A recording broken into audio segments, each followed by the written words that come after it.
Olá pessoal, sejam muito bem-vindos a mais um vídeo. E hoje nós vamos aqui estar dando continuidade à nossa série sobre o porquê Jesus não pode ser o Messias. No primeiro vídeo eu demonstrei para vocês aqui algumas profecias que diziam respeito a Jesus, sobre a questão da genealogia dele, que ele vinha de uma genealogia de uma pessoa que foi amaldiçoada por Deus, que ele não construiu o templo, que ele não trouxe paz e muito menos que ele reuniu as ovelhas perdidas da casa de Israel. Pois bem, hoje nós vamos estar aqui dando continuidade no material que eu trouxe para vocês aqui, que é o material do canal Analisando as Escrituras, do Ronaldo Gomes, tá? Um material que eu adquiri e que eu estou trazendo para vocês aqui, que fala justamente sobre essas problemáticas do Novo Testamento e as profecias que englobam Jesus e por que os judeus eles não aceitam Jesus como Messias. Vocês já viram no primeiro vídeo anterior, ou seja, tem a parte 1 deste vídeo, tá? Quem não assistiu pode ir lá, você pode estar assistindo e você vai ver de uma vez por todas se realmente essas profecias se relacionam ou mencionam Jesus ou simplesmente é apenas uma fake news do Novo Testamento. Nós vamos dar início aqui ao mesmo material, tá? Esse mesmo material, esse mesmo artigo de 232 páginas, tá? Do Ronaldo Gomes, do Analisando as Escrituras, tá? Você pode ir lá, pode entrar em contato com ele, tem um canal aqui no YouTube, vocês podem entrar em contato com ele para adquirir também esse material e tirarem as conclusões, fazerem suas devidas análises, tá, pessoal? Eu aqui estou trazendo esse material porque como eu já venho analisando essa questão das profecias de Jesus, então, ou seja, analisando a questão de Jesus, as profecias que englobam a ele, ou seja, eu utilizo esse material já que já está já praticamente bem fundamentado para mostrar para vocês aquilo também pelo qual já cheguei a essa conclusão, tá? Então nós temos aqui falsas profecias do Novo Testamento. Mas o Novo Testamento mostra Jesus cumprindo profecias? Muitos cristãos, quando leem o Novo Testamento, têm a impressão de que Jesus está cumprindo diversas profecias, o que serve para induzir essa crença em suas mentes. Por isso parece inconcebível para um cristão perceber que Jesus, na verdade, não cumpriu uma profecia sequer do Velho Testamento, fazendo, na verdade, o oposto. Então, o que acontece? A maioria das pessoas, quando você fala para um cristão a respeito da profecia de Jesus, você vê que tem pessoas que não dão a mínima. Por quê? Porque são pessoas que já têm uma crença enraizada, tá? Tem uma mente fechada em um dogma. Então, por ter a mente fechada, aí sim se cumpre aquela profecia que fala da consciência cauterizada, não é? Então, pois é o que acontece com a maioria dos cristãos aí, tá?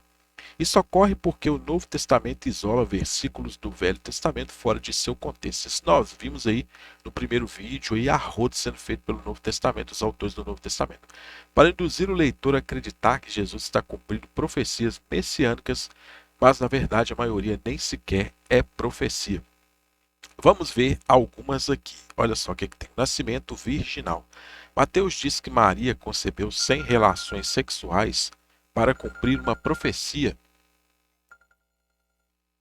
para cumprir uma profecia, é, para cumprir uma profecia de Isaías, tá? Então, ou seja, o que acontece? Mateus vai trazer que Jesus ele estava ali cumprindo uma profecia de Isaías que fala assim: Eis que a virgem conceberá e dará à luz um filho e chamá-lo-ão pelo nome de Emanuel, que traduzido é Deus conosco. Eu tenho um vídeo aqui no meu canal do YouTube, vocês podem pesquisar se realmente José foi casado com Maria. Eu explico essa questão que existe sobre essa tradução de virgem, né? Que na verdade significa jovem. Ou seja, a tradução da Septuaginta colocou virgem, que é o vocábulo partenos, no lugar do vocábulo alma em hebraico, que significa uma mulher jovem e não tem especificação se é uma mulher virgem. Mas na verdade Isaías nunca profetizou isso. Isaías 7 está se referindo a um sinal do rei Acás. O rei Acás estava assustado com a aliança de dois reinos inimigos, sendo o reino do norte, Judá e a Síria. Então Deus manda o profeta dizer ao rei para lhe pedir um sinal de que Deus o ajudaria. O rei Acás se nega a pedir um sinal, então o profeta diz que o próprio Deus lhe daria um sinal que uma jovem, não uma virgem, estava concebendo na época, que não iria conceber no futuro e que antes que o menino crescesse, Deus levantaria o rei da Síria, Senaqueribe, que iria destruir estes dois reinos inimigos, Judá e Síria. Basta você ver o contexto. Eu tenho outro vídeo também para indicar para vocês que está aqui no meu canal, que se chama Emanuel é Jesus. Você pode pesquisar, eu explico sobre essa questão aí, qual que foi o cumprimento e quem se referia ali o filho dessa virgem, tá? Dessa mulher. Não são os evangélicos que tanto dizem aquele bordão, texto sem contexto é pretexto para heresias? E continuou o Senhor falar com Acaz, dizendo: pede para ti ao Senhor teu Deus um sinal. Pede-o ou embaixo nas profundezas, ou em cima nas alturas. Acaz, porém, disse: não pedirei, nem tentarei ao Senhor. Então ele disse: ouvi agora, ó casa de Davi. Pouco vos é afadigardes os homens, senão que também afadigareis o meu Deus? Portanto, o mesmo Senhor vos dará um sinal, ou seja, para o rei Acaz, eis que a jovem, né, está concebendo, né, e dará, ou seja, está concebendo, ou seja, na época do rei futuro. Você vê que a própria palavra no português, ou seja, está concebendo, então, ou seja, que ela já estava no trabalho de parto, já estava dando à luz ali. E dará à luz um filho e chamará o seu nome Emanuel. Só que é Emanuel? Não. É junção de dois vocábulos aí, que é Imanu, tá? Conosco está ele, que é Deus. Então, ou seja, não é o nome Emanuel, é Imanu, ele. Só que a Septuaginta juntou tudo e colocou como Emanuel. Manteiga e mel comerá, quando ele souber rejeitar o mal e escolher o bem. Na verdade, antes que esse menino saiba rejeitar o mal e escolher o bem, a terra de que Tinfada será desamparada dos seus dois reis, ou seja, Judá e Síria. Tá? Então você veja que é uma profecia que se refere a essa questão aí, ou seja, matança de inocentes, é uma outra profecia também que se refere que nós vamos entrar. Então, ou seja, você veja que Isaías 7 aí, que eles colocam 7,14, tem a ver com essa questão da profecia contra, ou seja, contra Judá e contra a Síria. E o contexto aí vem a pergunta: quando Jesus veio, naquele momento, estava acontecendo o que estava sendo falado ali no Isaías 7? Não, lógico que não, porque a Síria, ela nem mais ela estava ali incomodando Israel a respeito. Quem governava sobre Israel e quem oprimia Israel eram os próprios romanos ali, não a Síria, tá? Então também é uma profecia que não se enquadra. Matança de inocentes. Depois Mateus diz que a Sagrada Família foi para o Egito fugindo do rei Herodes, que supostamente mandou matar as criancinhas da Judéia para cumprir uma profecia de Jeremias. Então se cumpriu o que foi dito pelo profeta Jeremias, que diz: em Ramá se ouviu uma voz, lamentação, choro e grande pranto, Raquel chorando seus filhos e não quer ser consolada, porque já não existem. Só que Jeremias também nunca profetizou nada disso. Jeremias lança um lamento sobre os judeus levados cativos para a Babilônia, por isso que ele diz que Raquel chora seus filhos que não existem mais, porque eles não existiam na terra de Israel. Tanto que na continuação do versículo, Jeremias diz que eles retornariam da terra do inimigo, que não se aplica à suposta matança de inocentes narrada por Mateus. Aí vai falar lá em Jeremias 31, 15, 16, vai falar assim, ó: assim diz o Senhor, uma voz que se ouviu em Ramá, lamentação, choro amargo. Raquel chora seus filhos, não quer ser consolada quanto a seus filhos, porque já não existem. Assim diz o Senhor: reprime a tua voz de choro e lágrimas de teus olhos, porque há galardão para o teu trabalho, diz o Senhor, pois eles voltarão da terra do inimigo. Então está se referindo justamente à nação de Israel, que estava sendo oprimida e que estava na Babilônia e que voltaria dessa terra do inimigo, que era justamente a Babilônia. Não se refere a Jesus também. Essa suposta matança de inocentes, aliás, nunca foi registrada nem por fontes romanas e nem judaicas. Herodes é um dos personagens mais documentados da história e os historiadores narram inclusive suas monstruosidades, mas nada sobre isso. As fontes judaicas também nunca ouviram falar de nenhum massacre de inocentes na Judéia, nem a tradição oral. Os demais evangelistas também não disseram nada. Tanto que Lucas diz que a Sagrada Família, após o nascimento de Jesus, foi tranquilamente para Jerusalém para circuncidar o menino, conforme a lei. Que aí você pega Lucas 2, 21 e 22, vai falar lá, ó: e quando os 8 dias foram cumpridos, sejam os dias da circuncisão, né, foram lá circuncidar o menino, foi-lhe dado o nome de Jesus, que pelo anjo lhe fora posto antes de ser concebido, e cumprindo-se os dias da purificação dela, segundo a lei de Moisés, o levaram a Jerusalém para o apresentarem ao Senhor. E vem a pergunta: A profecia fala que o menino seria chamado Emanuel, ou Imanuel, conosco está Deus. Só que quando Jesus nasce, o nome dele é colocado Jesus. Não é Emanuel, ou seja, eles tinham que ter colocado como nome de Emanuel. Só que por que eles colocaram Jesus? Então você veja que também é uma outra incoerência nessa questão da profecia. Ou seja, a profecia, o profeta fala que tem que ser posto o nome de Emanuel. Só que José e Maria colocam o nome de Jesus. E aí? Como que fica agora? Né? O próprio João Batista era, segundo o Novo Testamento, primo de Jesus e nasceu com uma diferença mínima de 6 meses. E não foi morto e nem teve que fugir com a sua família. Isso é um fato que acontece. Mateus ele narra justamente essa matança dos inocentes por parte de Herodes. Só que quando fala-se ali que Jesus fugiu para o Egito, então o registro não fala que João foi. E João aparece pregando logo depois. E vocês podem pegar os evangelhos e vocês vão ver. Então, ou seja, será que esse acontecimento é um acontecimento realmente que existiu? Essa é uma perguntinha que fica para todos aqueles que defendem aí o messianismo de Jesus. Ou seja, o Novo Testamento mente forçosamente para induzir ao leitor que Jesus está cumprindo profecias messiânicas, sendo que a maioria delas nem sequer é profecia. Tem isso aí, fuga para o Egito. Quando a Sagrada Família retorna do Egito, por exemplo, Mateus diz que é o cumprimento de outra profecia, a de Oséias, e esteve lá até a morte de Herodes, para que se cumprisse o que foi dito da parte do Senhor pelo profeta, que diz: do Egito chamei meu filho. Só que tem um problema. Quando você pega essa passagem aqui que fala na Septuaginta, você vai pegar lá: do Egito chamei o meu filho. Só que se você for pegar no hebraico, nós temos o vocábulo Mitzrayim, que é o vocábulo Egito, e ele está prefixado com um vav conjuntivo e uma conjunção. Então, ou seja, tem um problema. Porque quando você pega a conjunção min ali, ela denota da onde está iniciando ali uma determinada acontecimento, ou do ponto da onde está se iniciando algo. Então não seria traduzido ali o ou do, mas seria traduzido como desde, tá? Então muda o sentido, muda, porque a tradução ficaria: do Egito chamei meu filho, ficaria: desde o Egito chamei o meu filho. Então, ou seja, se fala desde o Egito, está falando do tempo lá de Moisés, quando o povo foi liberto da escravidão e etc e tal. Ou seja, que muda totalmente o contexto e o sentido dessa profecia também.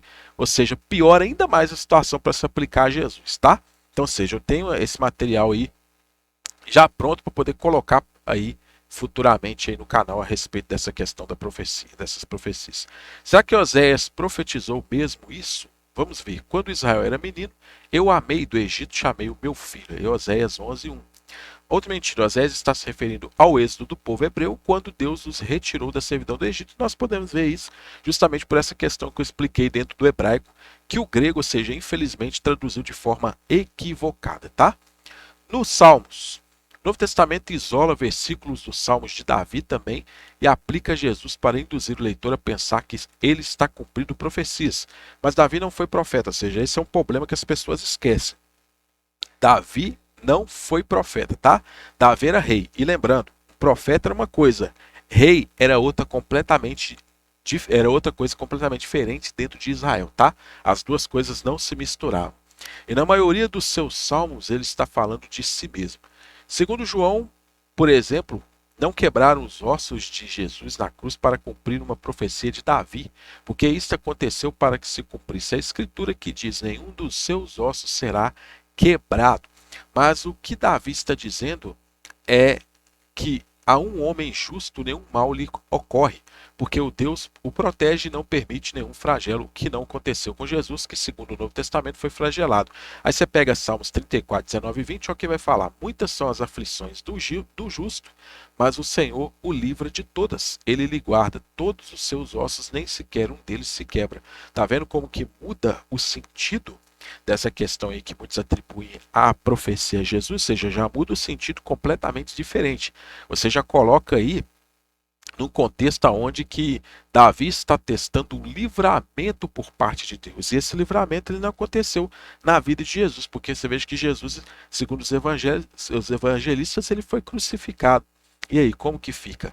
Porque se o Salmo fala que ele teria que ser livrado, Ou seja, ele não foi livrado em momento nenhum, pelo contrário, eles maltrataram, feriram, cuspiram nele, zombaram e ele morreu. E aí?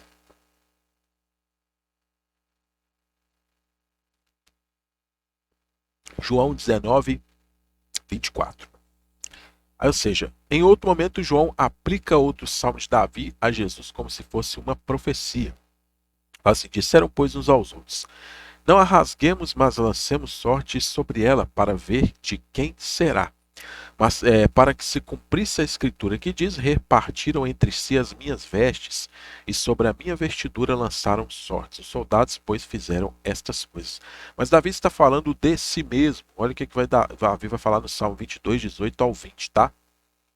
Repartem entre si as minhas vestes e lançam sorte sobre a minha roupa, mas tu, Senhor, não te alongues de mim. Força minha, apressa-te em socorrer-me. Livra a minha alma da espada e a minha predileta da força do cão. Então, ou seja, aqui é uma questão que Davi está falando da questão do livramento de Deus. Eu tenho um estudo sobre essa questão do livro de Salmos, tá? Tem até uma outra passagem que eles colocam lá, que ele foi transpassado. Em breve eu vou estar soltando esse vídeo aí no canal para vocês compreenderem que não fala de Jesus, não tem nada a ver com a questão de transpassar. Vocês vão ver as deturpações que existem nesse salmo. Como podemos ver, só com alguns poucos exemplos de uma profecia que o Novo Testamento cita é de fato profecia. São versículos isolados e tirados do contexto que os autores aplicam a Jesus para induzir os leitores a acharem que Jesus está cumprindo profecias, quando na verdade ele não cumpriu as verdadeiras profecias messiânicas, tá? Não cumpriu. Basta comparar qualquer uma que o Novo Testamento cite com o que o Velho Testamento diz. São na maioria salmos, lamentos, oráculos específicos, etc. Nenhuma profecia sequer. Já as profecias messiânicas, conforme vimos acima, Jesus não cumpre nenhuma. O próprio Jesus, segundo Lucas, inicia sua pregação em uma sinagoga lendo um rolo do profeta Isaías e dizendo que é dele que quem Isaías está se referindo.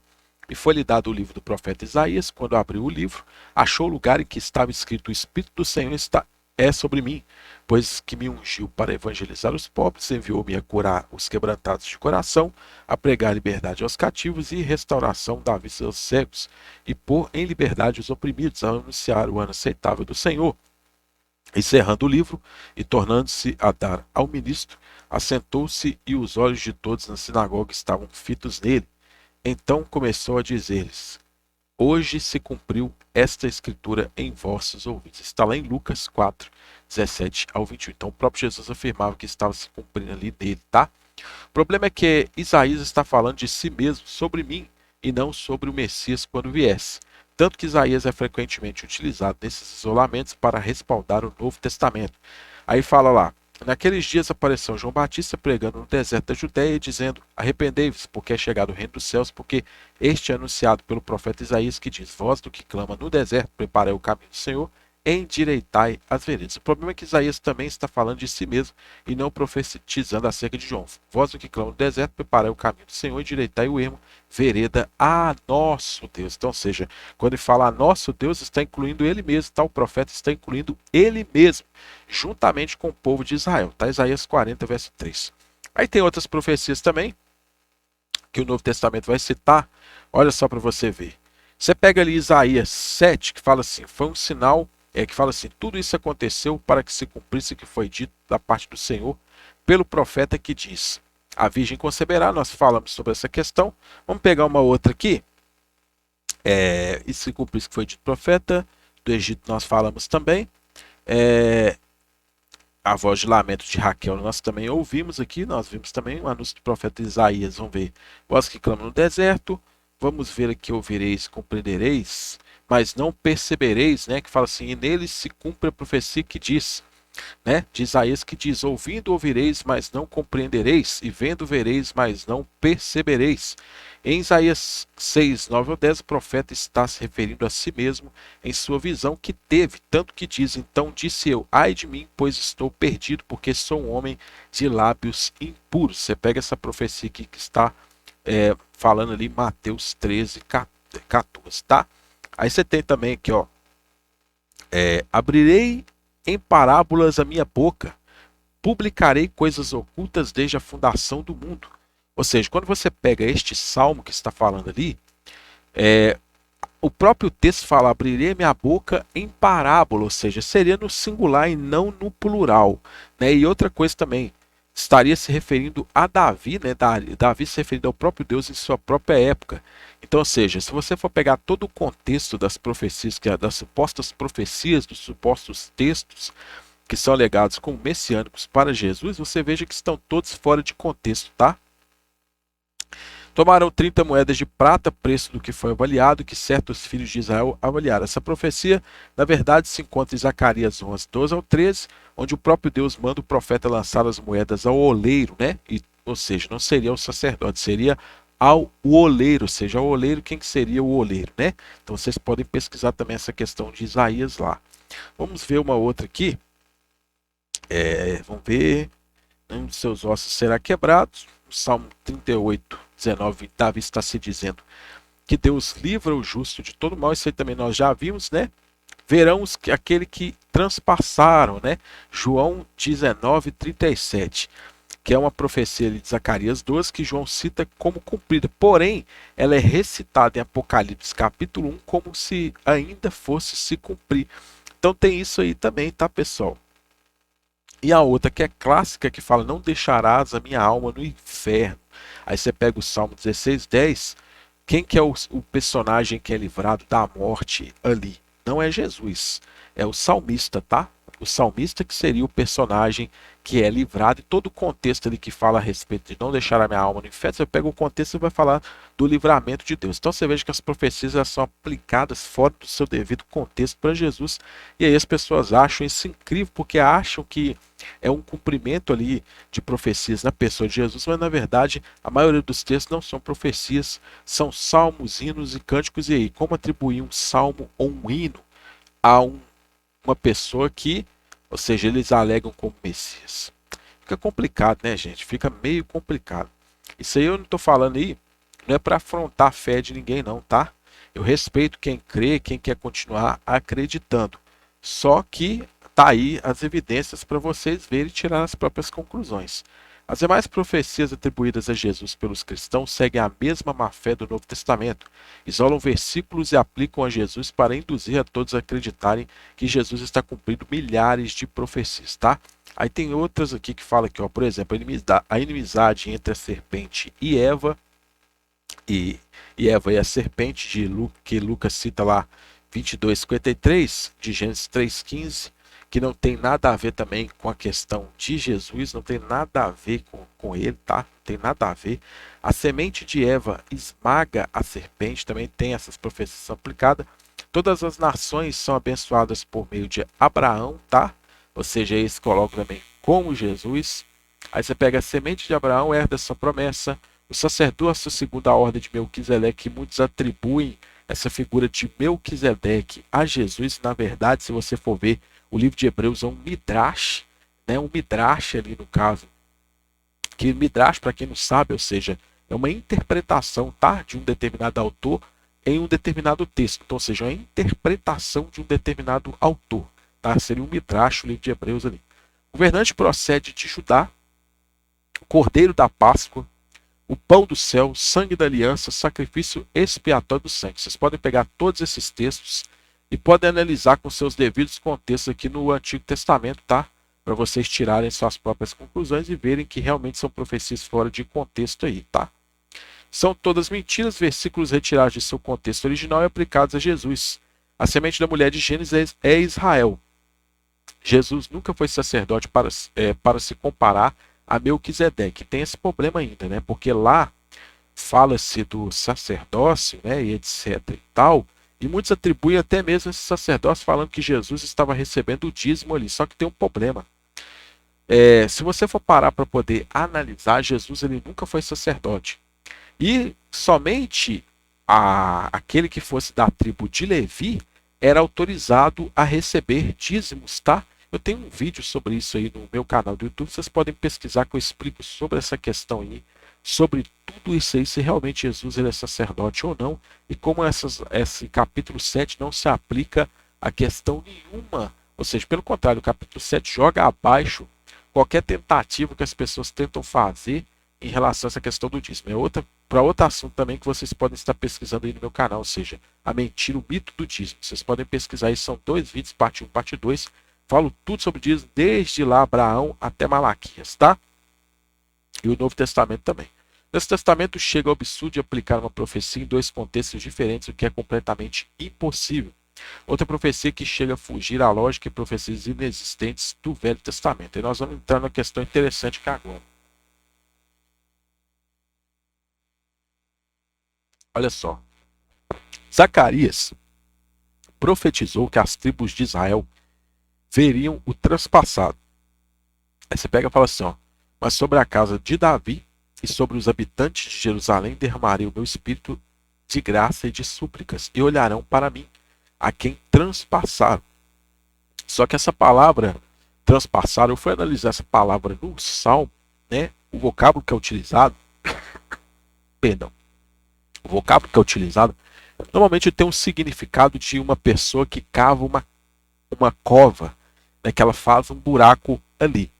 E prantearam sobre ele como quem pranteia pelo filho unigênito, e chorarão amargamente por ele, como se chora amargamente pelo primogênito. Ou seja, transpassar aqui seria, no caso, fazer para a pessoa uma cova.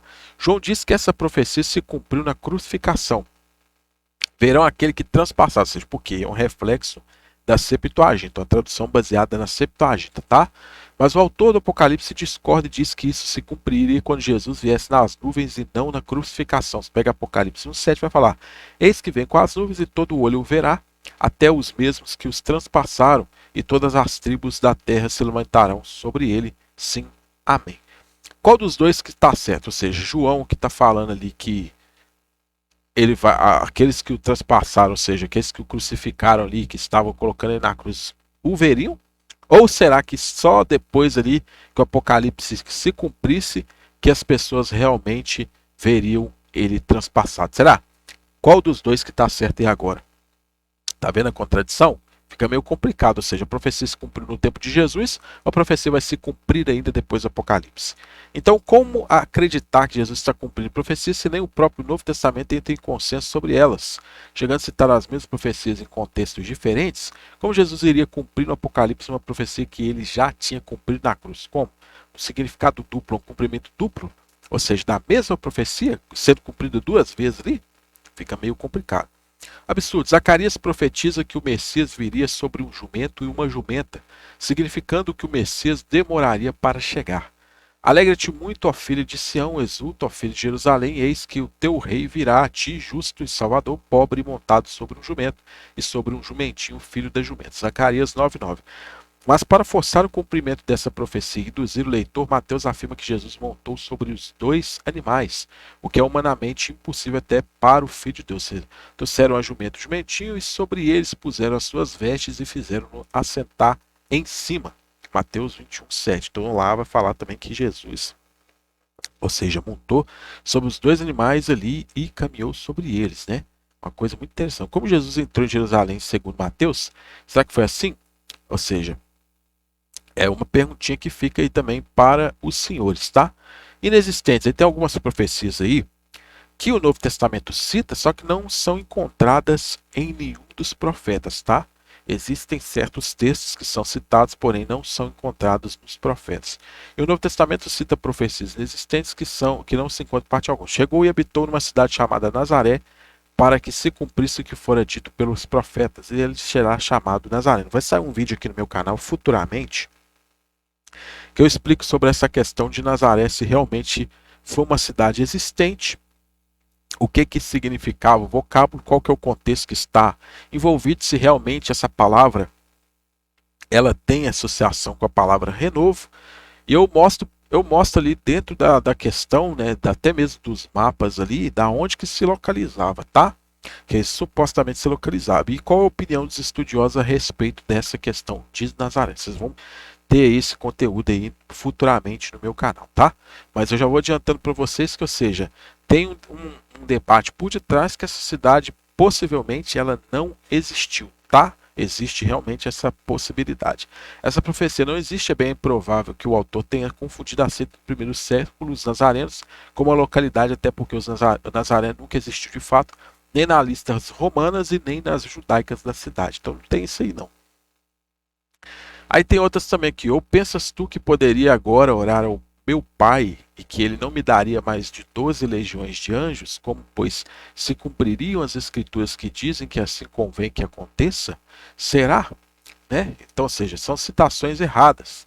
O Novo Testamento também traz profecias erradas do Velho Testamento. Por exemplo, a traição de Judas, o autor de Mateus diz que ele é o cumprimento de uma profecia de Jeremias. Então, ou seja, você veja que vai se colocando aqui, ó, aqui ele fala que como pois se cumpririam as escrituras, ou seja, que estava se dizendo que ele teria que ser crucificado e ressuscitar ao terceiro dia. Mas aonde está esse registro dentro do Antigo Testamento? Você não tem esse registro.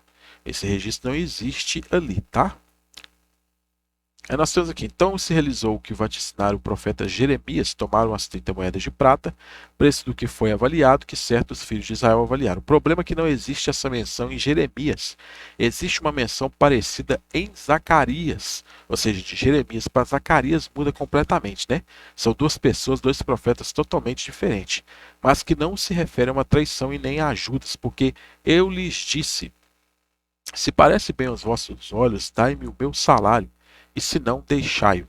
E pesar o meu salário, 30 moedas de prata, o Senhor pois disse-me, arroja isso ao oleiro, esse belo preço em que fui avaliado por eles.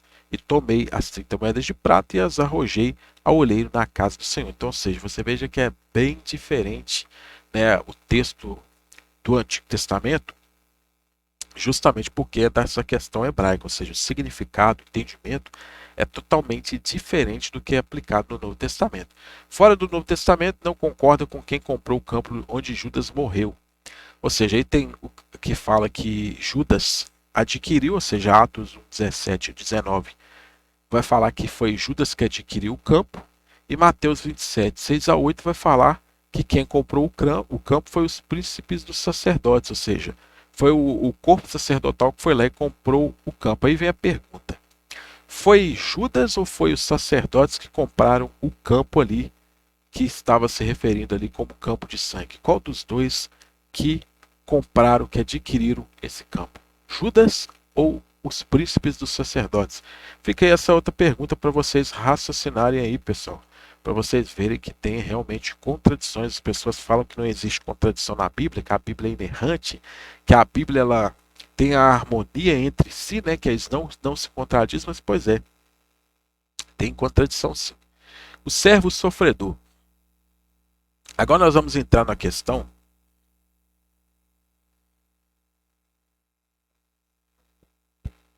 que eu acredito que é a questão mais citada sobre o messianismo de Jesus. Quando se fala de Jesus como Messias, as pessoas logo citam essa questão do servo sofredor, que é um texto conhecido por muita gente aí, que é o texto de Isaías 53. Então, muitos atribuem esse texto de Isaías 53 a essa questão do servo sofredor, tá? Lembrando, se você quiser adquirir esse material, você pode entrar em contato lá com o canal Analisando as Escrituras, tá? Do Ronaldo Gomes. Vocês podem estar adquirindo esse material completo, esse material maravilhoso que eu estou trazendo aqui para vocês. Ou seja, tem 232 páginas. Vocês podem entrar lá, entrar em contato com ele para adquirir esse material, porque eu estou fazendo uso, porque justamente eu estava fazendo um estudo a respeito dessas profecias em relação a Jesus, se realmente batiam, se realmente coincidiam, né? Que eu já vinha assistindo vários materiais, né? Pesquisando vários materiais que estavam dizendo que não, e eu resolvi chegar e pesquisar por mim mesmo, e realmente está sendo comprovadamente bate com o que está sendo dito aqui, tá? Por isso que eu estou trazendo esse material para vocês. Então, vai lá, dá uma passadinha lá no Analisando as Escrituras e adquira esse material, tá? Vale muito a pena, tá, pessoal? O servo sofredor, conforme vimos acima, o Messias governaria Israel, não seria rejeitado. Não tem nenhuma profecia que diga que o Messias seria morto e crucificado quando viesse.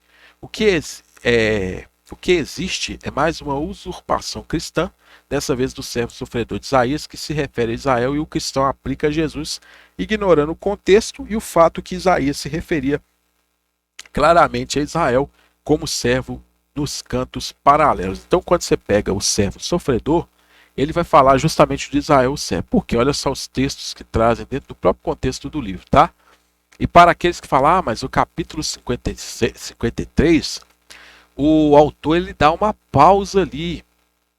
Ele dá uma pausa para falar sobre justamente dessa questão do servo. Isso é balela, pessoal. O texto antigo, ele não era escrito nem com capítulos e nem versículos, é escrito por extenso, tá? Se você não conhecer hebraico, se você não conhecer o grego, pode esquecer de você identificar um versículo, identificar um determinado texto ali. Então você tem que conhecer. E o texto ele é escrito por extenso. Vocês mesmos já viram vários vídeos que eu já fiz aqui no canal, já mostrei para vocês que, ou seja, o texto ele é escrito por extenso. Então essa ideia de que deu pausa, de que parou para entrar em outro raciocínio, isso aí é balela, isso é lenda, mito, tá? Isso aí não tem fundamentação nenhuma essa questão. Então, ou seja, se o autor está falando de um determinado servo dentro do seu livro, no decorrer do livro todo, ele vai falar realmente desse mesmo servo que ele está citando em outras passagens. E vamos ver se realmente o servo se refere a Jesus. Olha só o que vai dizer aqui, ó. Isaías 41, 8 ao 9. Você, porém, ó Israel, meu servo, Jacó, quem escolhi, vocês descendentes de Abraão, meu amigo, eu os tirei dos confins da terra, de seus recantos mais distantes, eu os chamei, eu disse, você é meu servo, eu escolhi e não o rejeitei. Então, ou seja, quem que é o servo? Aqui está falando que é Israel. Isaías 44, 1. Mas escute agora, Jacó, meu servo Israel, a quem escolhi. Então também está falando do servo como Israel. Isaías 44, 21. Lembre-se disso, ó Jacó, pois você é meu servo, ó Israel. Eu fiz você meu servo, ó Israel. Eu não esquecerei. Também vai falar que Israel é o servo. Você pega Isaías 45, 4. Fala assim, ó, por amor de meu servo Jacó, de meu escolhido Israel, eu o convoco pelo nome e concedo-lhe um título de honra, embora você não me conheça. Vai falar também Isaías 45, 4. Aí você pega Isaías 48, 20 também vai falar. Pega Isaías 49, 3 também vai falar sobre essa questão. Ou seja, o que acontece é que os cristãos, para responder uma questão histórica dos judeus, começam a aplicar esse oráculo a Jesus. Os judeus sempre disseram que o Messias deveria ser o rei Israel e não tem nenhuma profecia que dizia que o Messias seria morto e crucificado. Por isso, os cristãos desenvolveram o entendimento de que o Messias estaria cumprindo o oráculo de Isaías, o do servo rejeitado que sofre. Mas as profecias diziam que o servo seria rei em Israel. Logo, não teria como conciliar duas profecias antagônicas, a de que o servo seria rei e rejeitado ao mesmo tempo. Uma profecia da Escritura não pode contradizer a outra, senão Deus seria um bipolar esquizofrênico, e realmente é mesmo. Lembrando que a regra diz, sabendo primeiramente isto, que nenhuma profecia da Escritura é de particular interpretação. Tais, conforme 2 Pedro 1,20, para os senhores que falam aí que a profecia tem algo diferente, ou seja, entraria em contradição. Se entrasse em contradição, então é uma profecia que está sendo citada no Novo Testamento, ou seja, eles estão citando de forma deturpada, equivocada, porque é uma profecia que ela não veio de inspiração divina. E aí, como que fica agora? Né? Religiosos. Servo é quem serve a Deus e sofredor porque ele é rejeitado por isso. Como vemos na história do povo hebreu. O servo tem sua pregação rejeitada, o que só ocorre com os judeus que são e sempre foram rejeitados pelos povos. Enquanto que a mensagem de Jesus não só foi bem aceita, como se espalhou no mundo todo. O cristianismo é uma das maiores religiões do mundo que se somarmos ao Islã, que também acredita que Jesus foi o Messias. Temos dois terços do planeta. E, historicamente, os cristãos sempre foram os perseguidores e não os perseguidos. Você pode pegar a história da Igreja Católica aí, vocês vão ver a questão das cruzadas aí, do que está sendo dito aqui, tá? Aí tem um mapinha aqui bonitinho lá, quem adquiriu o material lá com o Ronaldo lá, vai ter todo esse material, um mapinha discriminando aí a porcentagem, né, dentro da questão do cristianismo, né, espalhado pelo mundo, e você veja que vai caindo por terra é uma profecia que fala que o Messias, o conhecimento de Deus, ele se espalharia por toda a terra. E no momento de Jesus, até o momento presente, não aconteceu. Ou seja, depois que Jesus veio, ou seja, o conhecimento não se espalhou por toda a terra. Tem muita gente que não sabe de Deus ainda, do Deus da Bíblia, não conhece. O próprio Novo Testamento atesta que a mensagem de Jesus não era rejeitada. Fala assim, e correu dele esta fama por toda a Judéia e por toda a terra circunvizinha. Aí você pega, essa aí é Lucas 7,17. Aí você pega Atos 9,42, vai falar que muitos creram nele. João 10,42. 4:41 vai falar também. Pega Romanos 10:18 e fala assim: pois por toda a terra saiu a voz deles e as suas palavras até os confins do mundo. E por aí vai. Jesus ele não foi rejeitado, exceto por alguns judeus. E mesmo assim, sua rejeição não foi porque ele servia a Deus, foi porque ele não cumpriu as profecias do Velho Testamento acerca do Messias. Era por isso que ele era rejeitado. Nós não vemos, por exemplo, Jesus sendo jogado em uma fornalha ardente por ser recusado a cultuar outro Deus, por exemplo. Já na história dos judeus, isso ocorreu tanto antes quanto depois de Cristo, como veremos mais à frente. Oráculo do servo de Isaías, na verdade, são quatro, chamados de quatro cantos do servo. Aí você pega Isaías 42:9, 49, 1 ao 6, Isaías 50 e 53, 1 e 12. Aí você pega aí, eu não vou ler o texto para não delongar muito, tá, pessoal? Mas você pode ver que Israel é chamado de servo aí, como eu estou mostrando em todo esse contexto. Se vocês quiserem saber mais a respeito com esse material, vocês entrem em contato com o Ronaldo Gomes, do canal do Analisando as Escrituras aí, para vocês adquirirem esse material, tá? Eu estou fazendo uso dele aqui, mas esse material pertence a ele, tá? Eu adquiri, trouxe aqui para vocês material de qualidade para vocês entenderem a temática aqui que está sendo dita, tá? E todos os sentidos se aplicam a Israel, o servo sofredor. Se Jesus tivesse sido o Messias e cumprido as profecias, o Novo Testamento não precisaria retirar versículos do Velho Testamento do contexto, bastaria apenas narrar o que Jesus fez e pronto. E realmente é isso.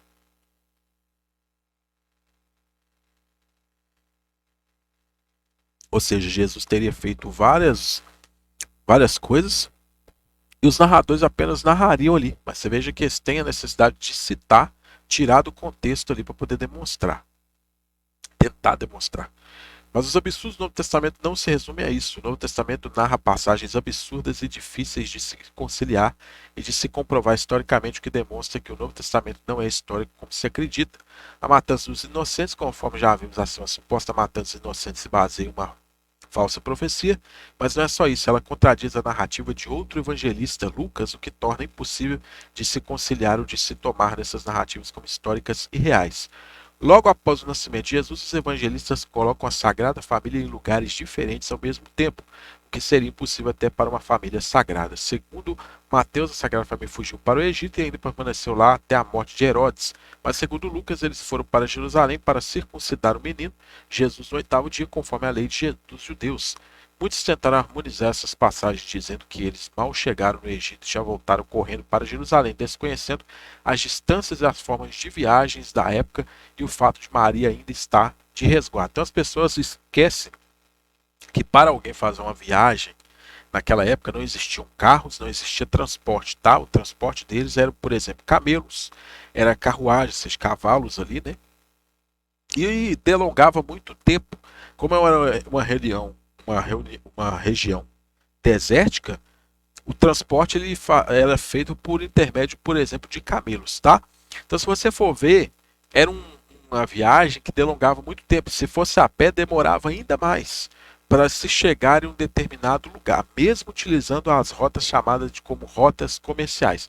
Então, como que a família de Maria, José e Jesus estariam, por exemplo, em Jerusalém e estariam no Egito, simplesmente voltariam depois. Então as pessoas desconhecem esse contexto por detrás aí e não tem fundamentação nenhuma isso que é dito, né? Então você vê que a Sagrada Família foi para o Egito e também foi para Jerusalém. Aqui tem as análises dos textos paralelos aqui.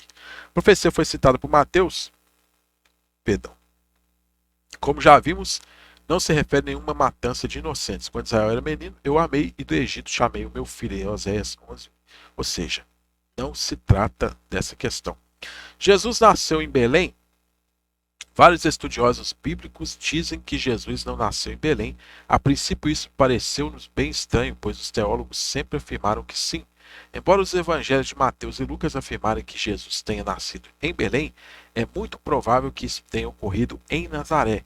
Todos os grandes especialistas bíblicos são unânimes em admitir que Jesus nasceu em Nazaré, afirma Frei Beto, religioso domiciliano, autor do recém-lançado Homem Chamado Jesus.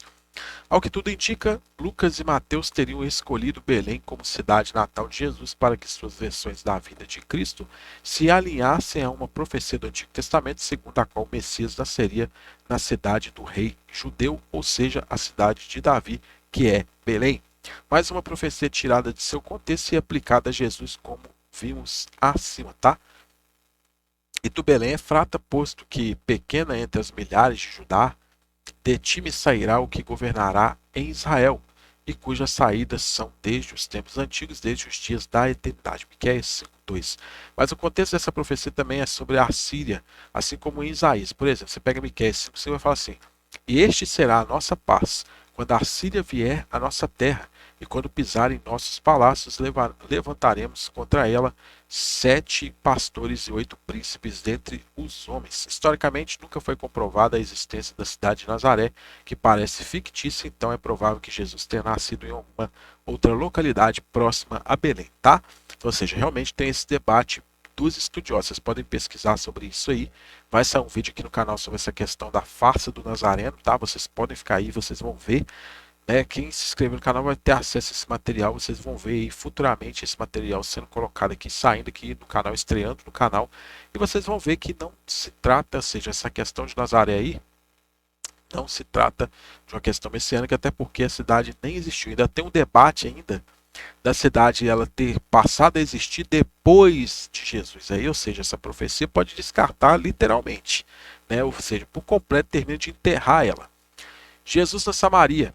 Os evangelistas não se entendem se Jesus esteve ou não na região de Samaria, o que é estranho, pois se eles foram testemunhas oculares deveriam saber. Os judeus tinham uma cisma com os samaritanos e, segundo Lucas, Jesus nem sequer foi recebido por eles. Segundo Mateus, Jesus ordena seus discípulos a não entrarem em aldeias de samaritanos, mas segundo João, ele não só entrou, como foi bem sucedido e ainda ficou alguns dias. Aí vem essa questão dessa problemática. Você pega aqui, ó, Lucas 9:52 vai falar assim, ó, 52, 54, e mandou mensageiros adiante de si, indo eles entrar numa aldeia de samaritanos para lhe prepararem pousada, mas não receberam, porque o seu aspecto era como que de quem ia a Jerusalém. E os seus discípulos Tiago e João, vendo isto, disseram: Senhor, queres que digamos que desça fogo do céu e os consuma como Elias também fez? Ou seja, então aqui Mateus já vai trazer que eles entraram numa aldeia de samaritanos. Você pega aqui Mateus 10:5. Aliás, Lucas, né, vai trazer. Mateus 10:5 vai falar: Jesus enviou estes 12 e lhes ordenou, dizendo: Não ireis pelo caminho dos gentios, nem entrareis em cidade de samaritanos. Aí já está falando para não entrar em samaritanos, sendo que Lucas fala que eles entraram na aldeia de samaritano para lhe prepararem pousada, mas não o receberam, né? Porque o seu aspecto era quem ia em Jerusalém. Então eles entraram, mas não foram recebidos. E quando você pega João, assim, muitos samaritanos daquela cidade creram nele pela palavra da mulher que testificou, disse-lhe tudo quanto tem feito. Indo, pois, ter com eles, os samaritanos rogaram-lhe que ficasse com eles, e ficou ali 2 dias, e muitos mais creram nele por causa da sua palavra. Ou seja, João já está falando que Jesus, ele não só entrou na cidade, como ele permaneceu e foi bem recebido. E qual desses 3 evangelistas que está certo? Lucas, que fala que ele entrou e foi rejeitado. Mateus, que fala que não deveria se entrar de jeito nenhum na cidade de Samaritano. Ou João, que fala que ele foi lá, entrou, foi recebido e eles creram nele. Qual que está certo aí agora? Fica essa perguntinha aí também. João testifica e nega Jesus. Tem outro problema também. Segundo o Novo Testamento, João Batista era o filho prometido, era o Elias prometido para cumprir outra profecia messiânica que Jesus não cumpriu, a de que Elias viria antes do Messias para restaurar as coisas. Eis que vos enviarei o profeta Elias antes que venha o grande e terrível dia do Senhor. Segundo Jesus, João Batista era o Elias prometido. E se quereis dar crédito, é este o Elias que havia de vir. Tá? Mateus 11:14. Digo-vos, porém, que Elias já veio e fizeram-lhe tudo o que quiseram, como dele está escrito, Marcos 9:13. E segundo o Novo Testamento, João testificou de que Jesus era o Messias. Aí fala, João testificou dele, clamou dizendo: Este era aquele de quem eu dizia: o que vem após mim é antes de mim, porque foi primeiro do que eu. João 1,15.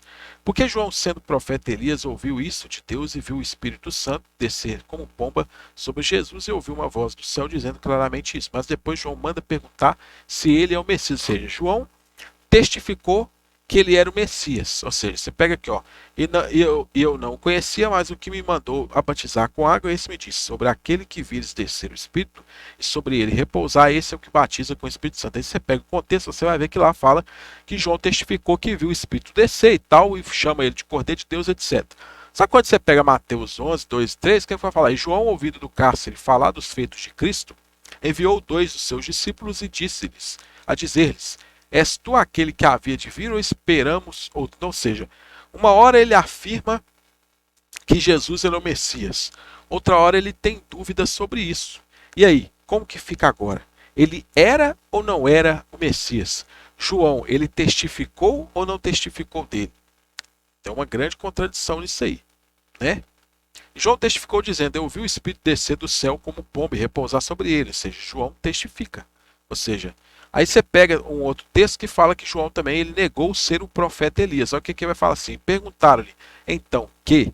És tu Elias? E disse, não sou. És tu profeta? E respondeu, não. Então, ou seja, João 1:21 vai falar justamente que João fala que ele não era Elias. E Jesus ele fala que João era Elias. E aí, como que fica? Quem está certo? João ou Jesus?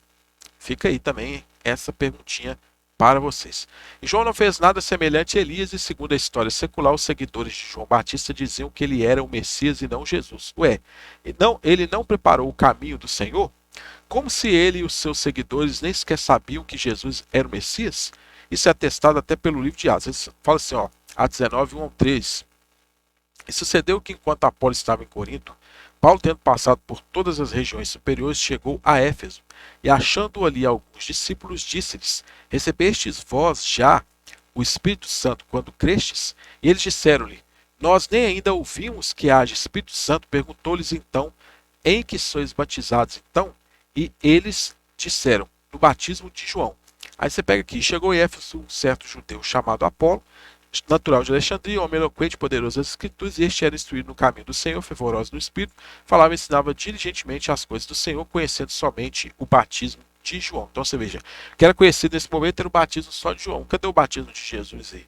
Ou seja, o mandeísmo é uma religião que pode ser classificada como gnóstica, mas com ressalva de que não considera o mundo material como obra de um Deus demiurgo, maligno. Existe consenso de que essa religião remonta aos 3 primeiros séculos da Era Comum, pode ter tido origem na Nabateia, país vizinho da Galileia. Os mandeístas veneram João Batista como Cristo, ou como seu último profeta, e praticam o ritual do batismo. Existia no Iraque, até tempos recentes, dezenas de milhares de adeptos. Muitos fugiram ao Estado Islâmico, refugiando-se em países ocidentais. A escritura mandeísta mais importante é o Ginzá Rabá, né, ou Ribá, né, grande tesouro, juntamente com o Colastã, né, que é o livro de orações. A linguagem usada por eles é o mandeu, uma subespécie do aramaico.